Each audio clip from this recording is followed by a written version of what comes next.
call Kevin Haig. Thank you, Mr. Speaker. It's a pleasure to take a call in this final third reading on the bill. The Green Party has supported this bill at every stage moving through the House. It was my portfolio in the last Parliament. It's now Stephen Browning's portfolio, but he's unable to be here tonight.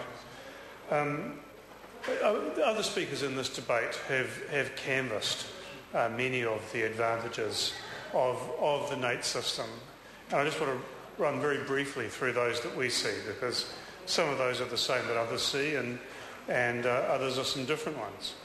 I guess the first one I want to highlight, and I don't think anyone has mentioned this tonight, is the usefulness of this system in the event that we encounter a food-borne human disease.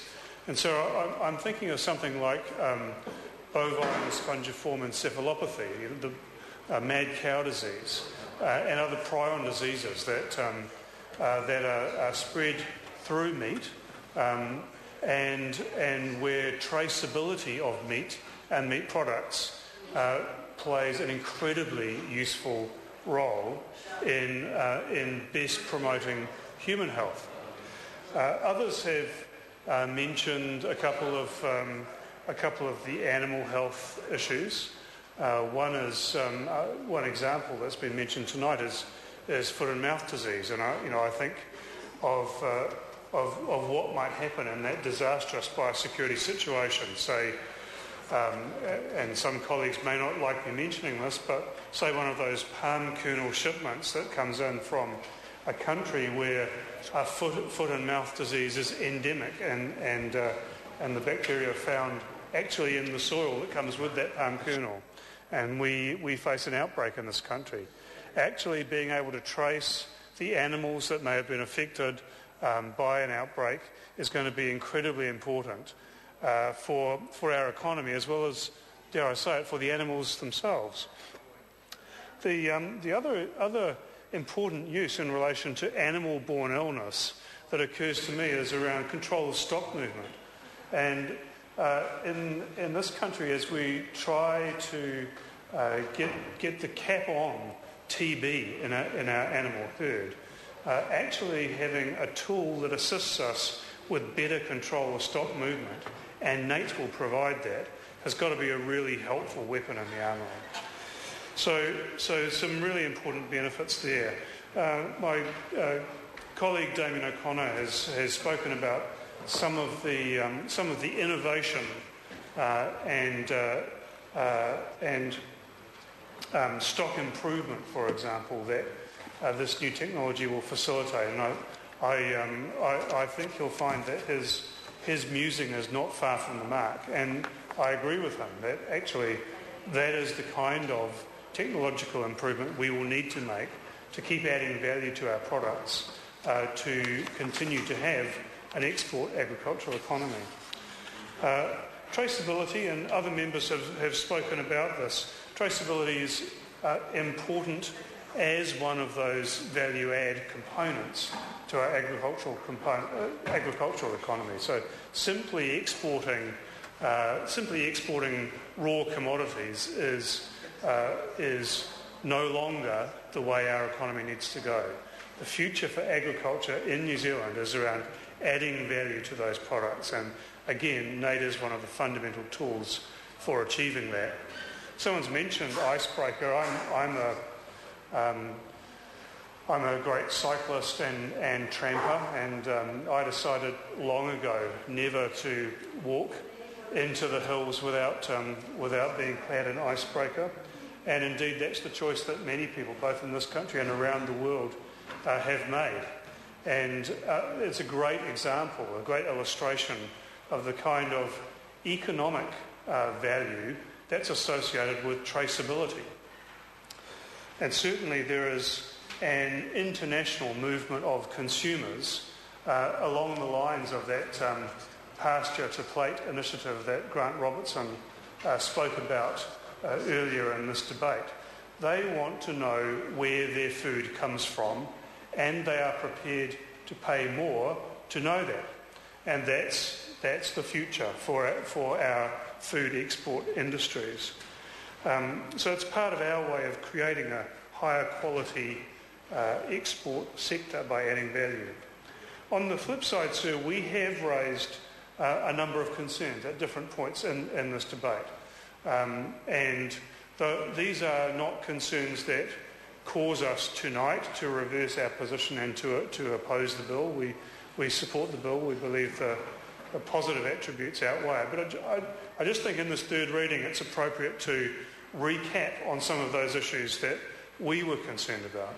The first one of those was the lack of consultation with the organics sector in the development of this bill. We believe that was a significant gap, and we hope that in the development of future legislation we won't see that kind of gap. And I draw the House's attention to the fact that the organic sector is already part of our agricultural sector that has considerable experience in the business of adding value and in targeting those consumers who have a very great concern about where their food comes from, how the animals were raised, what the conditions were like on that farm. So involvement of the organic sector should have been a really important thing that was done in preparing this bill.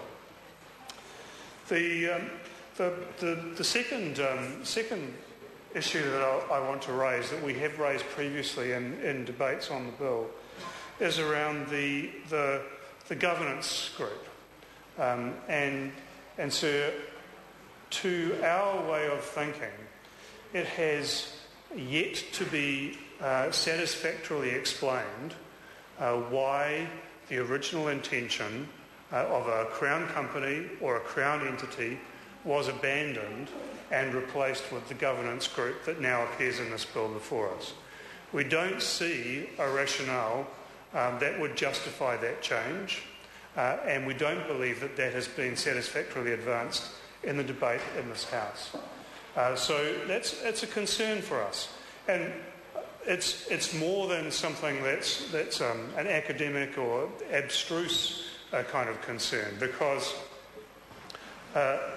the nature of the entity changes its responsibilities. And so a Crown company or Crown entity, for example, would have obligations under the Official Information Act, which this governance group may well not end up having. And so the Animal Health Board is a great example of where the model that's used for the governance of an operation can change that. In the consideration by the Local Government and Environment Select Committee of the performance of the Animal Health Board in the last Parliament, one of the major concerns that was raised by submitters was around the opacity of the Animal Health Board, the difficulty that they had in actually getting information out of that organisation. It's a needless problem, and it's one that we could have avoided in this case. And our related concern is that in this entity that is not really an arm of the state, we've also chosen to vest quite considerable search, seizure and related powers. And we have an abiding concern that the extent of those powers outweighs the nature of the problem that those powers are created for. And we think that's a real problem. We have signalled we will be watching the performance of this act in practice to see whether problems arise, and we will bring them back to this House if they do. Finally, sir, I wanted to just mention that the very big feature we see in this bill of providing value for our export industries by providing consumers overseas about where their food comes from, it's about time New Zealand consumers had that same right. It's time for mandatory and comprehensive labelling of food in New Zealand. Thank you, sir. Colin King.